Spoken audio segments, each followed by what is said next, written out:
Voilà mes amis, on va reprendre le Mahamar du Rabbi. On est au chapitre Gimel.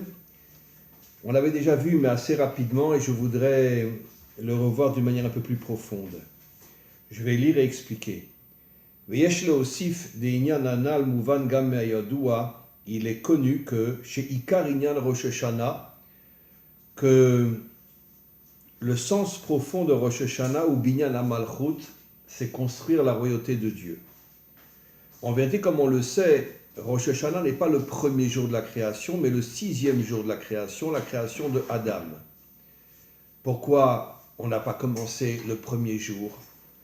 Parce que la finalité, ce qu'on appelle en hébreu le tachlit, de toute la création, c'est la création de l'homme. Et pourquoi Dieu a créé l'homme? Parce que justement, Dieu voulait que ça soit à l'homme d'agir dans ce monde pour dévoiler sa royauté dans ce monde.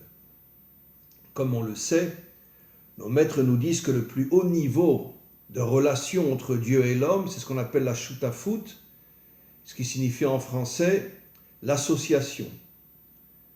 C'est-à-dire que, contrairement à quantité de religions qui nous font croire que l'homme doit s'annuler devant Dieu, et une fois que l'homme est annulé devant Dieu, c'est Dieu qui va tout faire, c'est le plus grand mensonge qui existe sur Terre. Comme dit Marx, la religion c'est l'opium du peuple. En vérité, nos maîtres disent tout le contraire.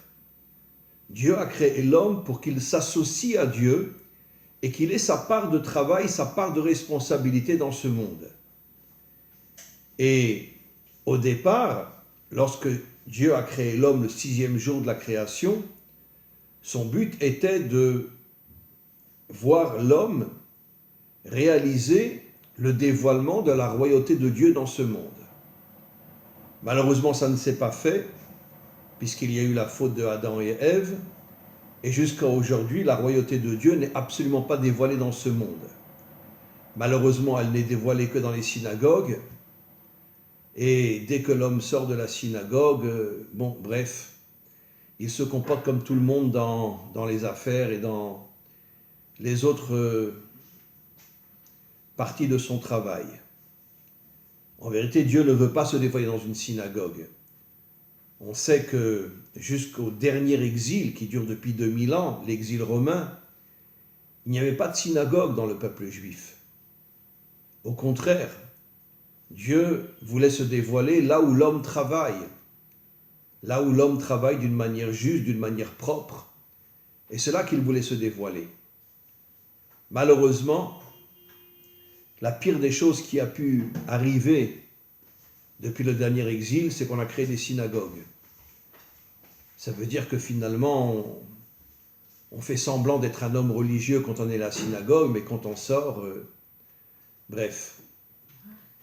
Et donc, le travail de l'homme est de dévoiler la royauté d'Hachem. Comme disent nos maîtres, Nitava Kadosh Brulioto Dira Batartonim, Dieu veut se dévoiler dans le monde d'en bas, pas dans le monde d'en haut.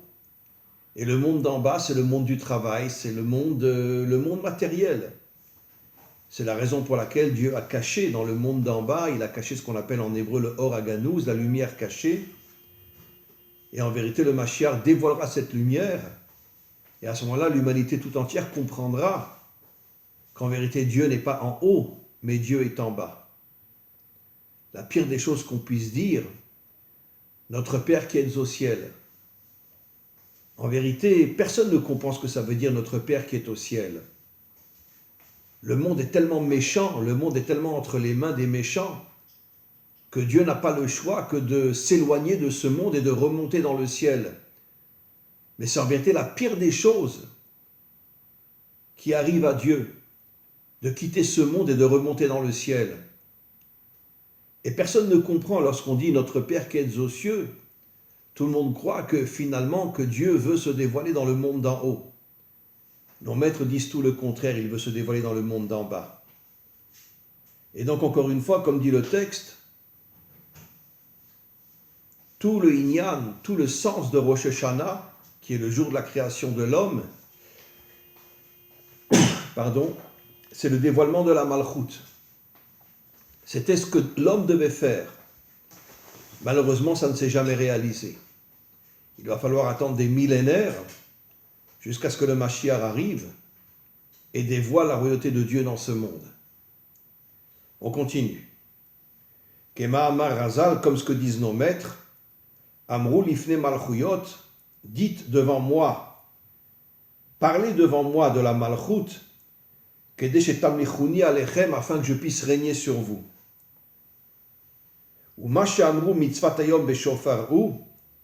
Et maintenant, quelle est la mitzvah la plus importante que l'on fait à Rosh Hashanah? C'est sonner du shofar. Pourquoi?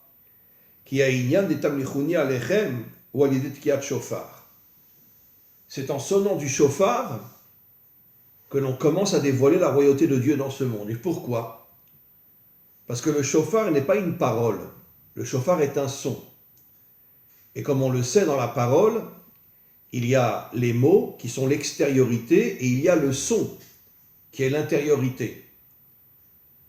Et donc en vérité, le son du shofar représente l'intériorité de ce monde. C'est-à-dire qu'on va chercher Dieu dans l'intériorité. Parce que Dieu, effectivement, est dans ce monde. Mais il est dans l'intériorité de ce monde. Et 99,9% de la population est complètement déconnectée de son intériorité et n'a aucun contact avec Dieu. Et c'est pour ça que dans toutes les religions, on croit que Dieu est en haut.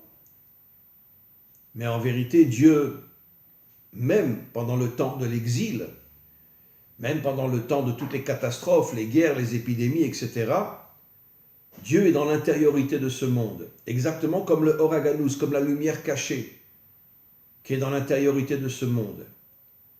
Tout le travail du Mashiach, ça sera justement de faire sortir Dieu de son intériorité et de le dévoiler dans l'extériorité de ce monde. Et à ce moment-là, comme il est dit, Ve'aya Hashem le melech al kol haaretz, Dieu sera roi sur toute la terre. Et donc encore une fois, c'est pour ça qu'on sonne du shofar. Le shofar, c'est le kol, c'est l'intériorité de ce monde, afin de pousser Dieu, d'une certaine manière, à sortir de son intériorité et à se dévoiler dans l'extériorité de ce monde.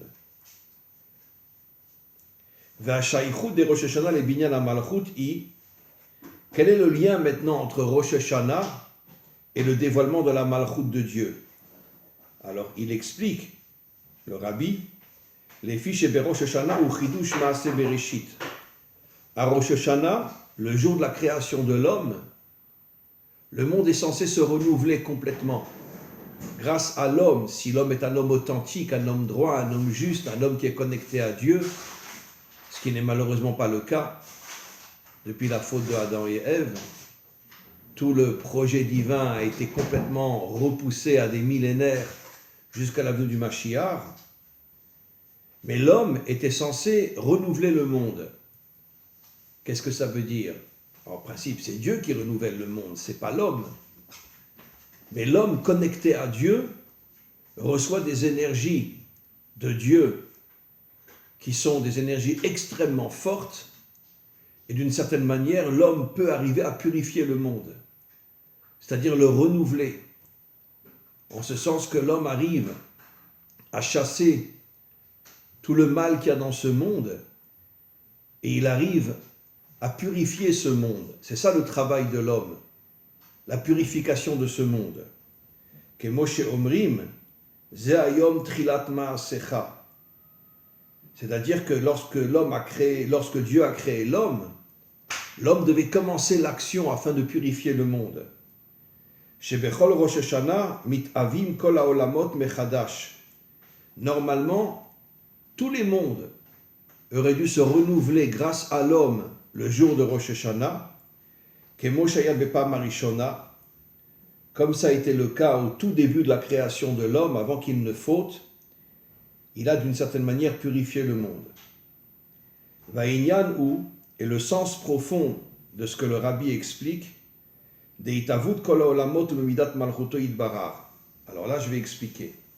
Tous les mondes supérieurs et notre monde en bas, dans lequel Dieu se cache, ont été créés avec la malchut. C'est quoi la malchut?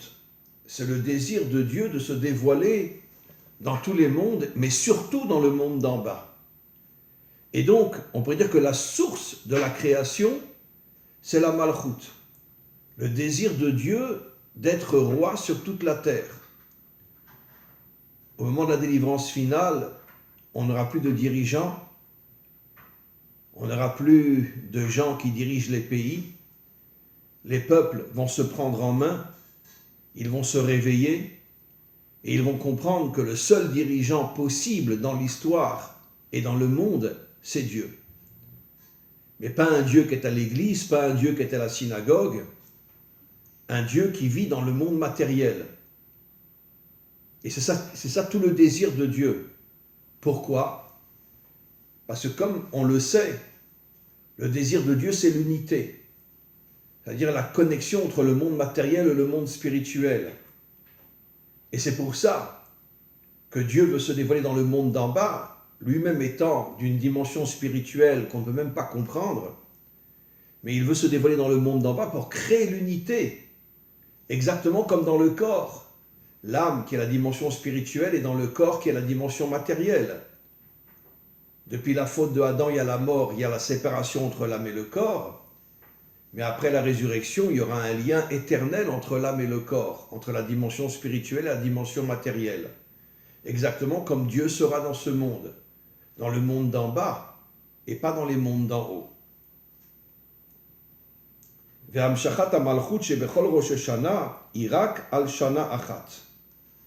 Alors, Dieu veut se dévoiler dans ce monde, mais ça ne dure que 1 an.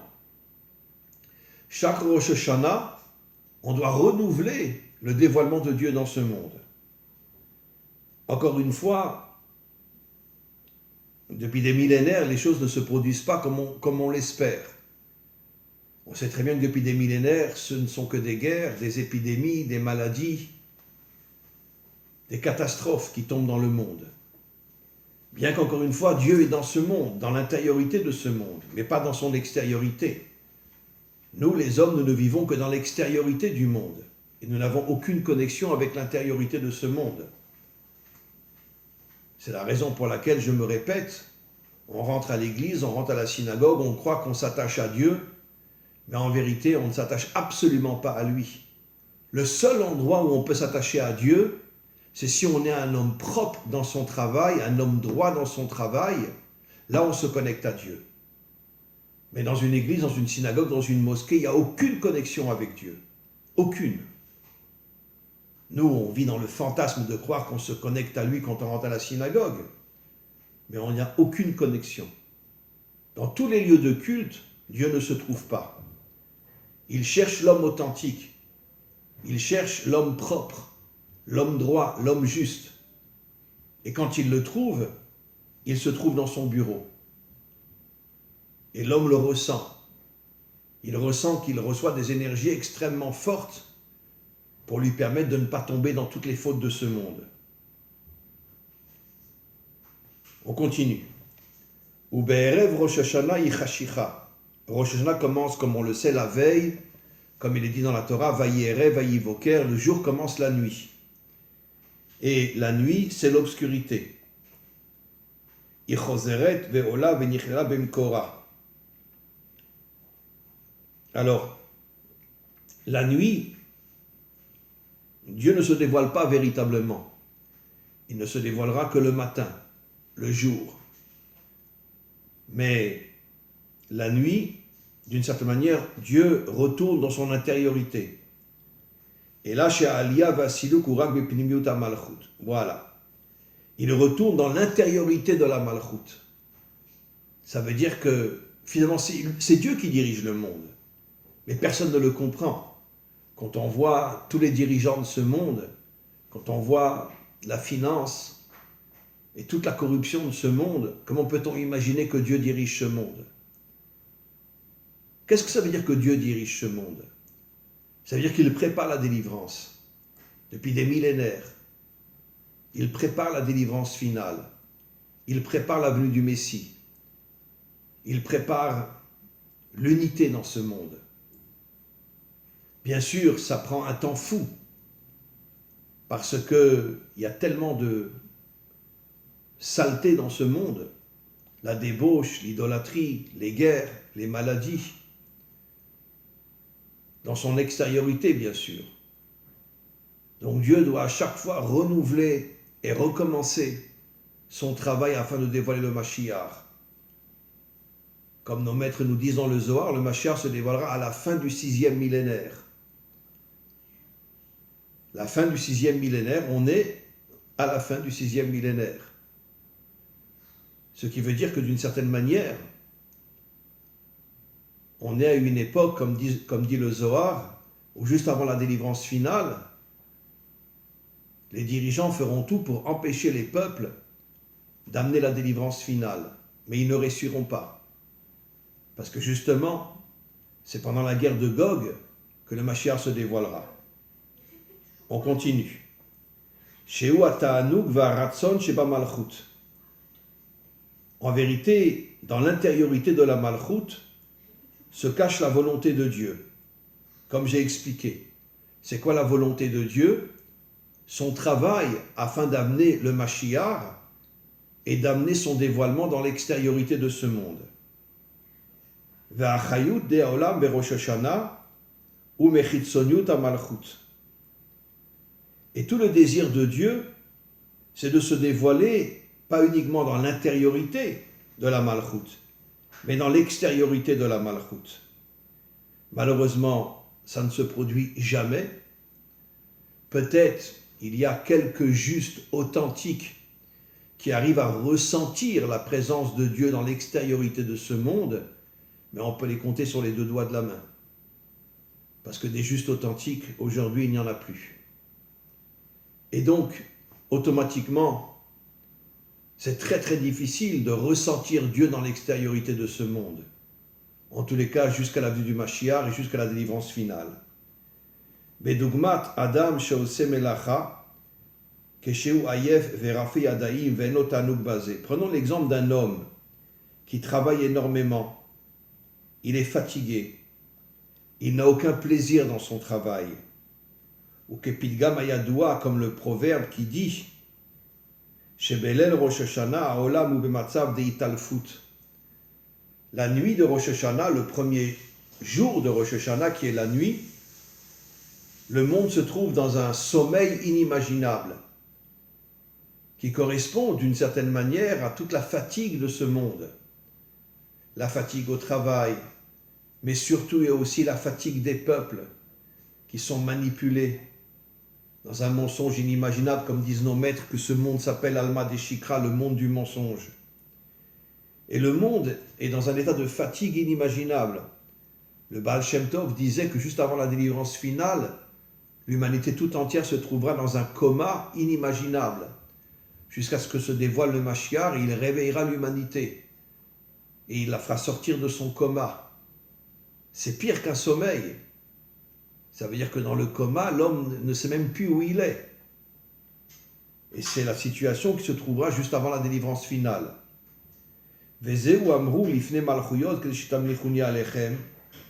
C'est pour ça que Dieu dit, sonnez du shofar pour dévoiler ma malchut sur vous, dans l'extériorité de ce monde, car j'en ai assez d'être caché dans l'intériorité de ce monde. Et à ce moment-là, la volonté de Dieu se dévoilera dans l'extériorité de ce monde. Veine yadoua, il est connu,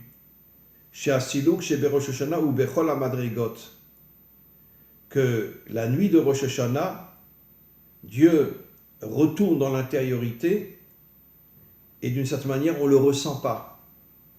Dechol advarim chozrim lekadmutam. Ve'amshachat hamalchut beroshna ou al yedeh shebamshichim me'atzmut ha'oren sof. Alors c'est un passage très difficile que je vais expliquer. Comment dévoiler la malchut de Dieu à Rosh Hashanah? En attirant dans l'extériorité de ce monde la atzmut de Dieu, c'est-à-dire dévoiler son identité réelle. Et c'est la chose la plus difficile. Comment dévoiler l'identité de Dieu? On sait que Dieu a plusieurs noms. En hébreu, il s'appelle Havayé, Elohim, Shaddai et quantité d'autres noms. El. Le véritable nom de Dieu, c'est Yud-Ke Vav-Ke. Yud-E correspond au monde d'en haut, Vav-E correspond au monde d'en bas, l'union entre le monde d'en haut et le monde d'en bas, mais où Dieu se dévoile véritablement dans le monde d'en bas. C'est la raison pour laquelle Amalek a cassé les deux dernières lettres et n'a laissé que le Yud-E. Amalek est d'une certaine manière le premier homme qui a fait tomber l'humanité dans la religion. Dieu est en haut, il n'est pas en bas. Et donc c'est la raison pour laquelle la Torah nous dit Timchet Zecher Amalek. Il faut détruire Amalek pour que Dieu puisse se redévoiler dans le monde d'en bas. Et donc dévoiler l'identité de Dieu, c'est l'union entre le monde d'en haut et le monde d'en bas, avec malgré tout le dévoilement de Dieu dans le monde d'en bas, plus encore que dans le monde d'en haut.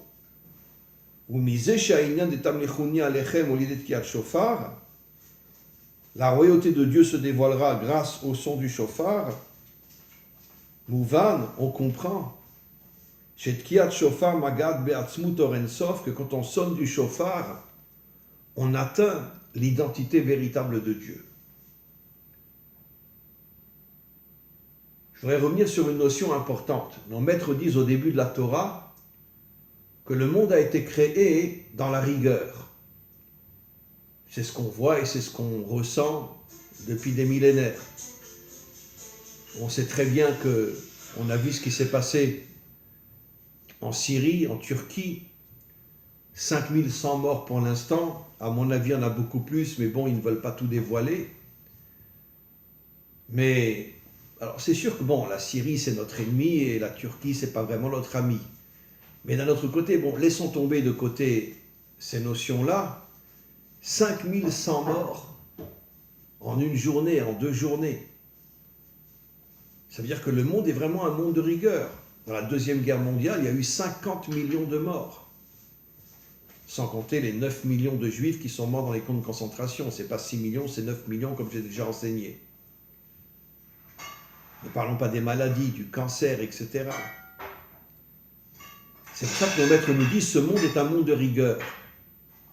Mais pourquoi? Alors Rabbi Nachman explique quelque chose d'extraordinaire. Il dit qu'en vérité, pourquoi ce monde est un monde de rigueur? Pour faire de nous des combattants.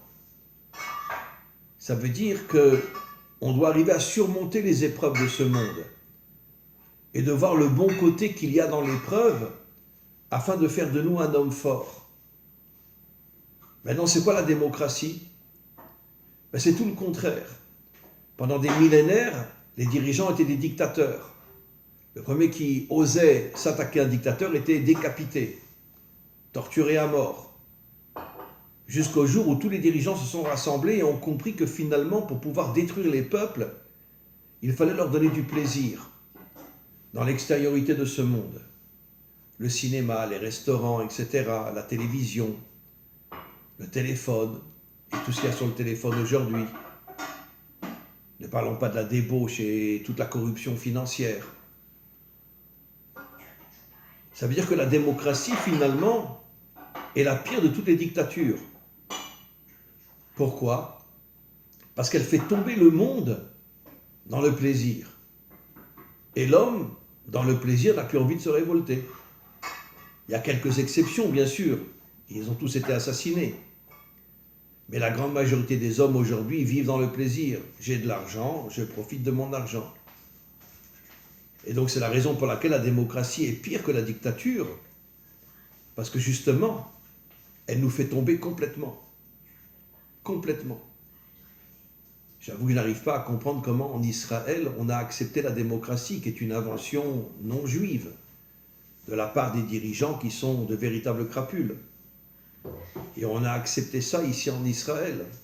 Et même les partis religieux acceptent la démocratie.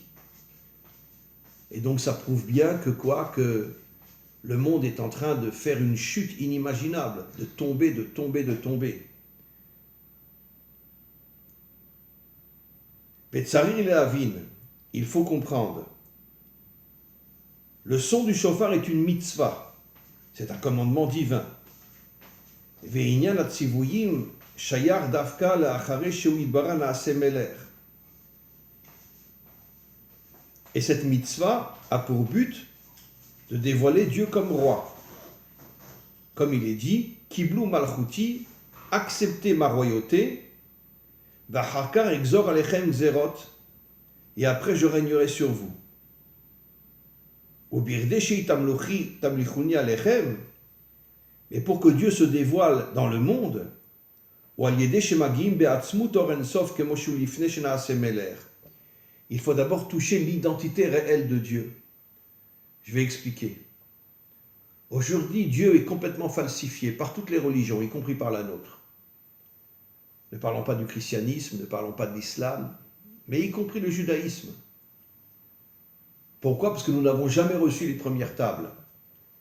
Et le Zohar dit que si nous avions reçu les premières tables, s'il n'y avait pas eu la faute du veau d'or, on aurait très très très vite purifié le monde. Parce que les premières tables avaient une force inimaginable qui aurait fait qu'aucun peuple n'aurait pu nous dominer. Nous ne serions jamais sortis en exil.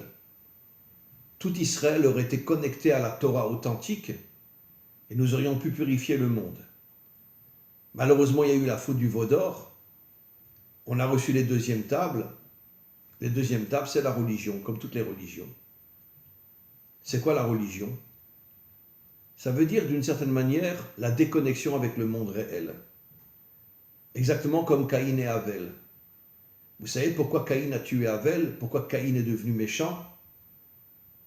Parce que le serpent savait que Caïn était un homme d'action et pouvait purifier le monde.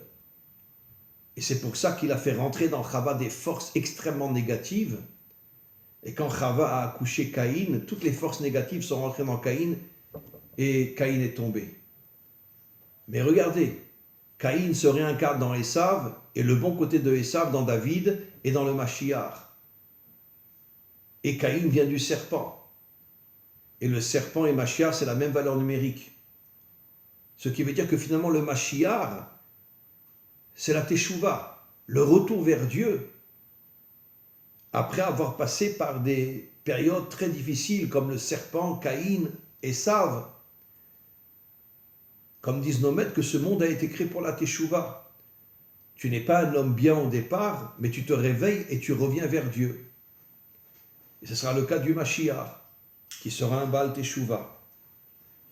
Et donc, qu'est-ce que dit le texte ? Il faut d'abord, avant de dévoiler Dieu comme roi, il faut toucher son intériorité.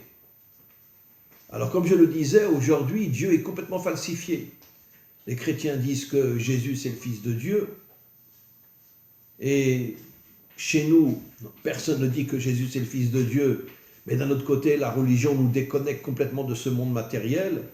Il n'y a plus d'action, il n'y a plus rien. Étudie, prie et Dieu fera tout le travail pour toi. Et donc, dans toutes les religions aujourd'hui, parce qu'il n'y a pas la vraie Torah, les premières tables, que seul le Mashiach redonnera à l'humanité tout entière. En vérité, aujourd'hui, comme je l'ai déjà répété, comme dit Marx, c'est la seule phrase qui pour moi est le drapeau de la vérité, la religion c'est l'opium des peuples. Ça veut dire que c'est une drogue. La religion nous asphyxie. La religion nous drogue. Pourquoi elle nous drogue ? Eh bien exactement comme un drogué qui n'a plus aucun contact avec le monde matériel. La religion est une véritable drogue, elle nous déconnecte de ce monde matériel. Personne n'agit dans ce monde pour essayer de dévoiler la royauté d'Hachem. Et même si on sonne du shofar à Rosh Hashanah, mais bon, on sonne du shofar, très bien. Mais est-ce que Dieu se dévoile dans ce monde ? Non. C'est pour ça qu'il faut retrouver la véritable identité de Dieu. Et la véritable identité de Dieu, c'est l'action dans ce monde. Quand l'homme a été créé, il n'est pas dit Dieu dit que l'homme soit, mais Naaseh Adam, faisons l'homme. Faisons, c'est l'action. Et donc finalement, le seul qui va reconstruire le monde, ça sera le Mashiach. Il va réveiller les peuples. D'abord, il va se battre contre tous les dirigeants et tous les méchants de ce monde. Il va réveiller les peuples se prendront en main, ils comprendront qu'il est absolument interdit d'avoir un dirigeant à notre tête, Et tout le monde comprendra que le seul et véritable dirigeant de ce monde, c'est Dieu. Et on retrouvera la véritable identité de Dieu.